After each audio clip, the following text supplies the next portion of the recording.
How are you this morning? I'm so good. Thank you for having me on. I'm really looking forward to this discussion. And before we started, I also wanted to say a shout out to John in Palo Alto for the wonderful email he sent me from listening on your show. Thank you, John. And I enjoy all of your listeners so much. So yeah, this whole situation that's going on, I just wanted to lay out, when you brought up the optics, I think if I had to say what was motivating this, both on Netanyahu's part and on Trump's part, it would be optics, because both men were facing, Netanyahu has been facing nonstop protests of his judicial reform, quote unquote. That's what they call his right-wing undermining, which is exactly what Trump is doing here. He's been facing all these protests. He's also got several fraud trials going on. Right. And the opposition called for a vote of no confidence. And so that's where he was. And here's Trump, right? He has this very under-attended military parade for his birthday on the same day that two Democrats were assassinated and two other Democratic lawmakers there was an attempted assassination. While it's tragic, it's also politically bad optics for Trump, because we see this kind of violence whenever he's around. It just ratchets up the violence. And the same day as the No Kings protests that were historic and around the globe. So he was this undermined, and all of his policies have failed Trump, and there's nothing that is working, even his immigration policy. And so even on that same day, we have been inundated with all of these images and stories of his ICE agents kidnapping children, kidnapping American citizens off the street. That is not playing well. It's even undermined him in polling, and that was the last issue that he was polling well on. Now, I will never understand why American voters think that Republicans are good on the economy or immigration. They're actually really bad at both, but this is what they get credit for all the time. And so he was facing all of this political undermining. He does not look like a strong man. He looks weak. The taco doctrine, all of that is what the story is. And I call it his taco doctrine on everything, because it is, to me, it applies to everything. It's like his whole thing with North Korea in his first term was, it's the bloody nose where you punch and then you get a peace deal or you get talks. This has never worked. It doesn't work. He's still thinking that this is going to get him some kind of the Nobel Peace Prize. So what does he do? He decides to do something that no other president would do, which is to do these military strikes on Iran without this coalition. Not only did he not tell not only did he not tell Congress and violate the Constitution, but there's also this lack. If you look at this from a geopolitical standpoint and from international relations, it's just him and Netanyahu, both of who are facing convictions or convicted, our president's a convicted felon, both of whom are facing a public that doesn't like them, doesn't like their leadership, doesn't like them undermining the rule of law. And what do they decide to do? Now, I'm not trying to suggest that Iran is not a threat, but we do not know, that it goes back to, I know everybody, I'm sure everyone in the audience is having flashbacks to Mission Accomplished and WMDs, right, from Bush. Like that is the first thing that flashed in. Like, the first thing I said when this happened was like, oh, and you thought they had this because why? Is there any, but we know that Trump doesn't bother to establish facts before he acts. And certainly sometimes he makes things up. And certainly not look at what would be credible intel regarding a situation that requires a certain amount of military temperament. And Sarah, this is the frustrating part, and there's so many frustrating parts, but for me, probably the biggest frustration part of this is when I go back and I look at what could have been, And I'm asked the question, what we all are going to have this conversation, and probably until something changes, is what could have been done differently in this previous election. I know that people don't want to relive the history of this last election, and I don't want to either. But when I look at where we are now, and I look at where we are potentially headed, this is one of those moments where I do, to Pam's point, if you were listening earlier, one of our callers, I do put a certain amount of this responsibility on the American people who could not see what you just said, and that is, this dude is a 34-time convicted felon. Why would you want to elect him to the office of the most powerful place in the country, if not the world? And then you can add to the list of all the things that should have discounted him from being elected. Yeah, he was a Republican candidate, and that is a Republican on the Republicans. But doggone it, America, what was wrong with you where you couldn't see that this... What's amazing to me, Sarah, is that darn near everything Hillary Clinton said in debate number 2, and pretty much everything that Kamala Harris said during various interviews has happened. And so we could get into they could have done it differently, better, all those different machinations. But ultimately, to your point, people forget that the country elected a 34-time convicted, twice adjudicated rapist that's blown apart businesses and has no negotiating skill at this level. And now he has no negotiating skill on any level. He's just always used mafia tactics. That's how he does everything. And he thinks that works in this capacity, and it has never worked for him, and it is not working now.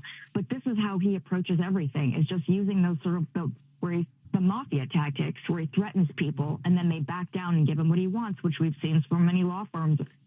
To your point about why this happened, and it is honestly, there is not an hour that goes by that I don't have a surge of grief and despair for my country and for women, really, because two of the most qualified women that, of any candidate, very stack up two so other qualified. Guys. Take two other guys in the last 50 years and ask who were the two other men that would have been as qualified, certainly not more.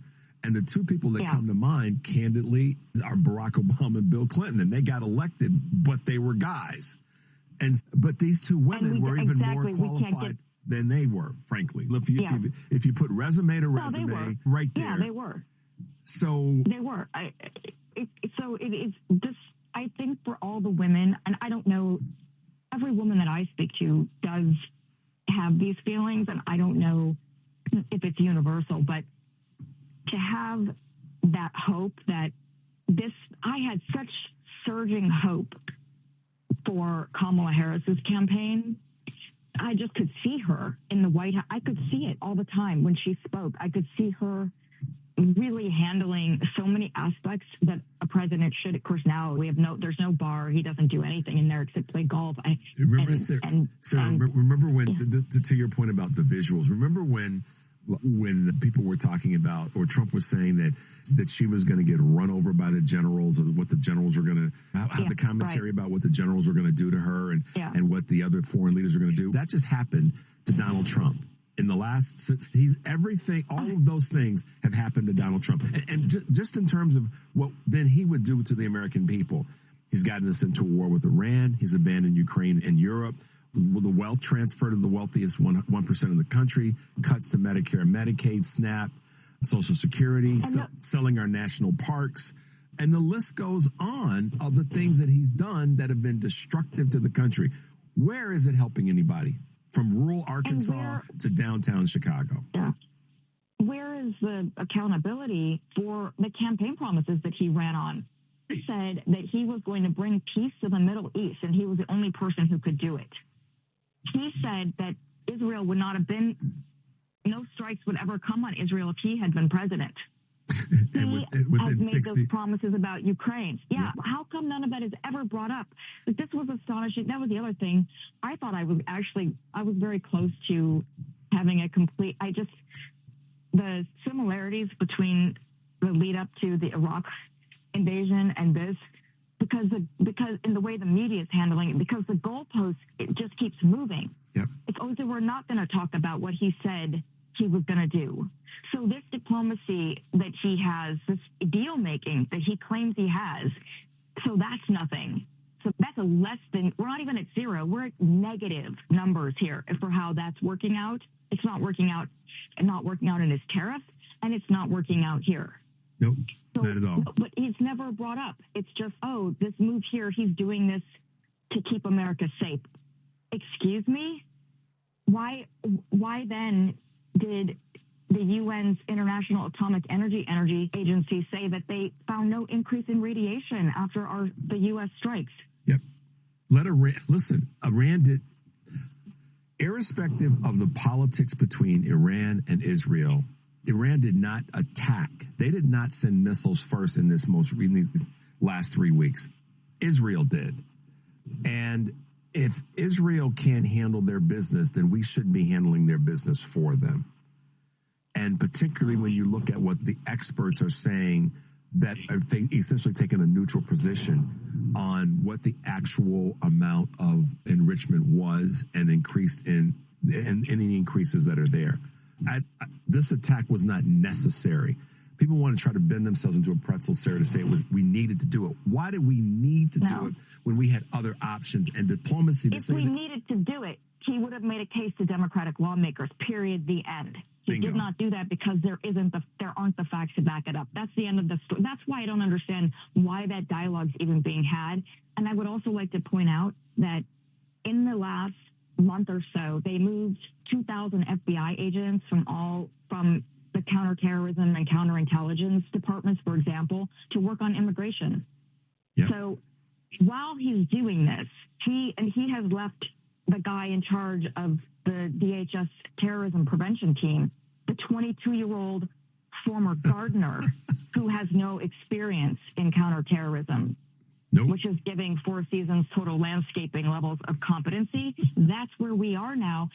While he's doing this dangerous thing, he doesn't think, and that we thought Bush was negligent when it came to national security in some respects. Look at this. Well, at least He's Bush just leaving this country wide open. At least Bush had some people around him who had some background, if you want to call it that, in this area. As crazy and as hawkish as it were, with Condoleezza Rice and Cheney and Rumsfeld and that whole Wolfowitz gang of folk, at least these folks had some experience in the space, but they still botched the intelligence. I don't even say they botched the intelligence. They knew that it was wrong. And that's why Colin Powell, that at the end of the day, the real litmus test for me about how wrong the Bush administration was, the last time we had this drumbeat, to your point, is how Colin Powell was the one that finally came out because he realized he got pimped into this situation to go in front of the UN with faulty information that they actually lied to him about. So here we are again. Even irrespective of the intelligence or lack thereof, we didn't need to do this. This was a situation where diplomacy could have worked, but Netanyahu finally got his puppet to do what he needed, that he'd been trying to get other presidents to do for years. Exactly, and there's a reason why other presidents and bureaucrats have not chosen to use military force. Didn't we learn anything in 79 and 80? Sorry. Right.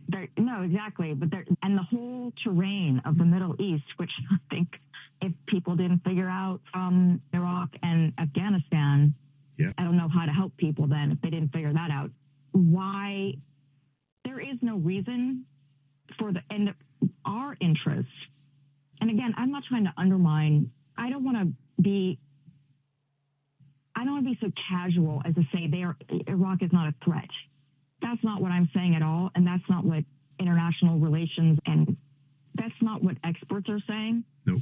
They're saying that there was no evidence that they have let's just call it weapons of mass destruction so we can all be clear about where we are again. And you don't take action like this without those facts. And also, what has he accomplished? Military force is not going to be able to remove the threat of building nuclear weapons. What it has done is it has now made whatever they're going to do much more secretive. Yep. They will not involving international inspectors. We won't have any information about what they are building or not building. So he took all of that away. Let's not forget that Republicans were completely against the JCPOA, and Trump pulled out of that in 2018, right? Yep. But they did not offer anything an alternative, much like they do with Obamacare. All they do, like a backseat driver, is point fingers from the backseat and scream and yell about how this is horrible and how this is awful and we shouldn't have it. We got to kill it.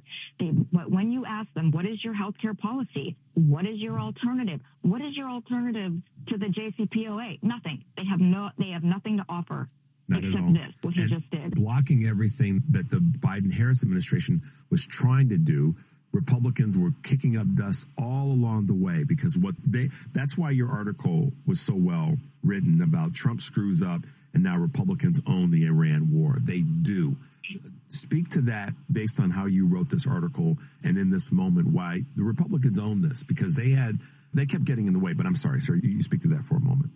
No, that's actually Jason's article, but what I agree completely with what he wrote. They own this because I'll just say in every respect, they're out there right now. Like, they're still justifying why he only spoke to Republicans.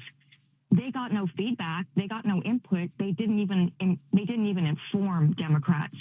This is not how Democrats would do this. Democrats are trying to fight and get the war powers resolution to get to take this power. He really doesn't have it, but to reinforce the fact that he doesn't have it, take it away from him. And Republicans are, except for one, they're not on board with that. So of course they own this. And then now when it inevitably fails, they will blame Democrats. Yeah. And the media will go along with that. This is what they always do, because let's not forget, what have they always painted themselves as, Republicans? The party of national security. What have they, let's say for the last 30 years, what have they put this country in danger with? Our national security. Yeah. And they put our troops in danger, but then they pretend that they support our troops. They only support poor people and people who are vulnerable, having no other option but the military to get an education to further themselves. They don't put the wealthy children in the military. They don't put their kids in the military.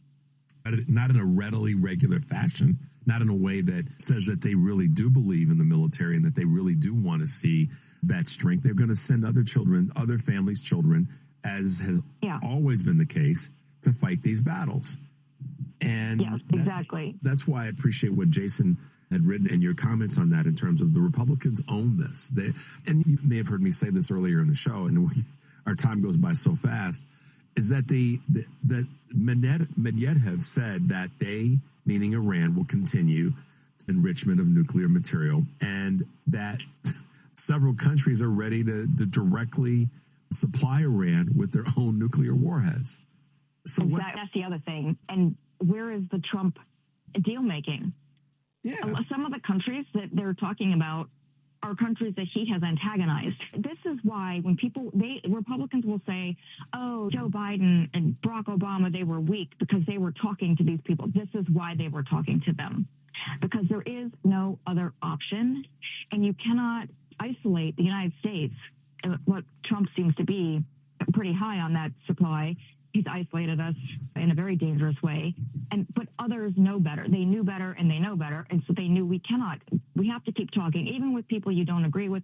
And that is a big reason why the United States has supported Israel, even when Netanyahu was taking it in such a, I don't even have words, a horrific That's a good position, enough word. Right? Yeah. Yeah. Because we have to have some kind of, they give us intel on the Middle East. There's a lot of things that we get from that relationship. And people don't understand that part. And so they're really angry at Israel. They're really angry at Netanyahu, right? Because he's the one that's driving all of this. A lot of the Israeli people do not agree with what he's doing, much like Americans don't agree with what Trump is doing. And many Iranians don't agree with what the Iranian parliament's doing. Same thing. Like I said, we've got the wrong people at the table at the wrong time that don't know how to negotiate. But Netanyahu acts like a bully. Trump acts like a bully. And in many ways, the Israeli parliament acts the same way. The people are not at fault other than for continuing to elect at least in the case here in the United States and in Israel, these same warmongers all over again for the same reason. And they just keep messing up. And the lesson we should have been learned, but here we go again, Sarah. But why did the media let Trump, and I know we have to end soon, but why did they let Trump run as a peacemaker? When has he ever made peace? He doesn't make peace in his personal life. He's never made peace in his professional life. He operates like a warmonger on an individual level against women, as a sexual assaulter, against other people he's in business with, and against all of the opposition and anyone who comes up against him politically. He incites violence against them. He attacked the United States, for God's sakes. Why was he allowed to run as a peacemaker? Yeah. It blows my mind. A peacemaker is somebody who sits down to listen to other people's, what they need, what they want at the table. That is a peacemaker. Donald, that's a great point. And let me say this as we wrap up. You asked a question about why did the media, that's that thing called the almighty dollar. That was the only, obviously there are puppeteers in our mainstream media in America that want to see this because they benefit from it, if not directly, certainly indirectly. And the leaders of the top 5 media outlets, they benefit from it across the board. And so having a Trump in office, but it's also because their dollars are flowing through these conversations. So that's their ratings and all the rest, their clicks. It's not overcomplicated. That's where we are. Sarah, oh my gosh, track meet with you as always. Keeping up. It's so good to talk to you. Thank you. Thank you so much. Guys, you really appreciate being here. You guys have got to check out Sarah's work, Politicus USA. The writing is strong. It's informative, but most importantly, it pulls no punches. And that's one of the things that I love about what you and Jason are doing. So thanks for being with us this morning, Sarah. Thanks for having me so much.